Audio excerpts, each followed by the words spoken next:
Ceritanya berawal dari sebuah ucapan terima kasih yang kelihatannya simpel dari satu pemimpin ke pemimpin lainnya. Tapi ternyata, di balik kata-kata itu ada kisah tentang diplomasi berisiko tinggi, jalur perairan global yang super vital, dan upaya perdamaian yang rumit di salah satu wilayah paling panas di dunia. Yuk, kita bedah lebih dalam. Terus, kenapa sih ini jadi penting banget? Kenapa bisa jadi berita global? Jawabannya itu, wah rumit. Ini menyangkut soal geopolitik, ekonomi energi dunia, dan bahkan nasib jutaan manusia. Ini lebih dari sekedar urusan kapal. Ini tentang apa yang diwakili oleh perjalanan mereka. Oke, kita masuk ke bagian pertama, lintasan diplomatik.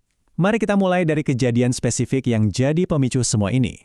Jadi ceritanya gini, belum lama ini, kapal-kapal tanker minyak Malaysia yang krusial banget buat ekonomi mereka, akhirnya dikasih jalan aman lewat salah satu jalur perairan paling strategis di dunia. PM Anwar Ibrahim pun secara terbuka berterima kasih ke Presiden Iran atas hal ini. Nah, ini bukan kejadian pertama loh. Sebelumnya kapal-kapal Thailand juga dapat perlakuan yang sama, yang seakan-akan menunjukkan ada sedikit pergeseran dalam dinamika di kawasan itu. Oke, sekarang kita lanjut ke bagian 2, titik sumbat Hormuz. Nah, biar kita ngerti kenapa ucapan terima kasih tadi bisa seheboh itu, kita harus lihat petanya dulu. Kuncinya itu ada di lokasi. Jadi apa sih sebenarnya Selat Hormuz itu? Gini deh, bayangin aja ini kayak gerbang tol satu-satunya.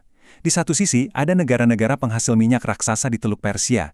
Di sisi lain, ada seluruh dunia yang butuh banget minyak itu. Nah, Selat Hormuz ini gerbangnya. Siapapun yang megang kunci gerbang ini, ya dia punya pengaruh besar banget ke ekonomi dunia. Dan ini dia poin utamanya. Ini bukan sekedar jalur perdagangan biasa ya. Ini tuh kayak arteri utama buat pasokan energi dunia. Kalau sampai ada sumbatan di sini, efeknya bakal kerasa di mana-mana.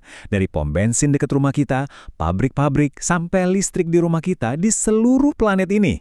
Coba lihat perbandingannya di sini. Kontrasnya jelas banget kan? Di satu sisi, kalau lintasannya aman, ya semua lancar. Perdagangan energi jalan terus, pasar stabil.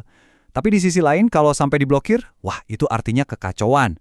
Rantai pasokan global berantakan, harga energi bisa meroket gila-gilaan, dan yang paling serem, risiko konflik militer yang nyata. Inilah pertaruhan yang dihadapi para pemimpin di kawasan ini setiap hari. Kita masuk bagian 3, panggilan diplomatik Anwar. Nah, jalur aman yang didapat Malaysia ini bukan kebetulan loh. Ini hasil dari diplomasi yang super intensif di balik layar. Ini bukan cuma sekali telepon, terus selesai. Perdana Menteri Anwar ini benar-benar aktif membangun jaringannya. Dia ngobrol langsung sama Iran buat ngamanin jalur itu, terus dia telepon Mesir buat bahas tensi regional yang lebih luas. Dia juga konsultasi sama Pakistan untuk mendapatkan perspektif tentang jalan menuju perdamaian.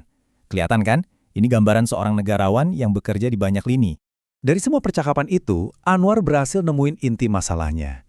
Ini ternyata bukan cuma soal logistik kapal, tapi jauh-jauh lebih dalam dari itu. Kutipan ini ngena banget. Ini mengungkap luka psikologis di jantung konflik, perasaan dikhianati yang mendalam di pihak Iran. Jadi, sebetulnya apa sih yang Iran cari? Menurut pemahaman Anwar, intinya cuma satu, jaminan. Mereka nggak akan mau berkomitmen buat damai kalau nggak ada jaminan keamanan yang jelas, yang benar-benar mengikat. Nah, rasa saling nggak percaya yang udah mendarah daging selama puluhan tahun inilah penghalang terbesarnya. Oke, bagian 4, biaya kemanusiaan. Karena di luar semua diplomasi tingkat tinggi ini, di luar manuver geopolitik, ada konsekuensi nyata yang tragis banget buat orang-orang biasa. Angkanya bikin merinding. Lebih dari 1 juta orang. Bayangin, itu setara dengan populasi satu kota besar loh. Mereka semua terpaksa ninggalin rumah mereka, dan ini baru di Lebanon saja ya, sebagai akibat dari konflik yang lebih luas. Ini jadi pengingat yang keras banget soal efek domino dari sebuah konflik. Dan sumbernya bilang, penderitaan ini terus terjadi karena akar masalahnya nggak pernah disentuh. Jadi, ketegangan di Selat Hormuz, krisis pengungsi di Lebanon, itu semua cuma gejalanya aja.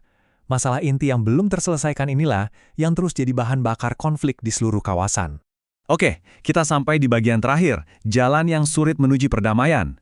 Jadi, di mana caranya keluar dari lingkaran ini? Semua kembali ke satu kata, kepercayaan.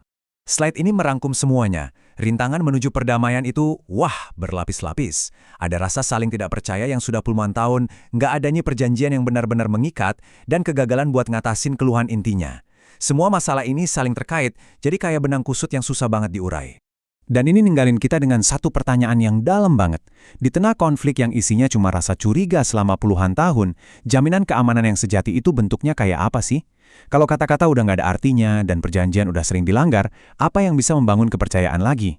Jaminan seperti apa yang bisa benar-benar diterima semua pihak? Nah, itulah pertanyaan bernilai triliunan dolar yang coba dijawab oleh para diplomat seperti Anwar Ibrahim, dan jawabannya akan menentukan masa depan kawasan ini dan mungkin juga dunia.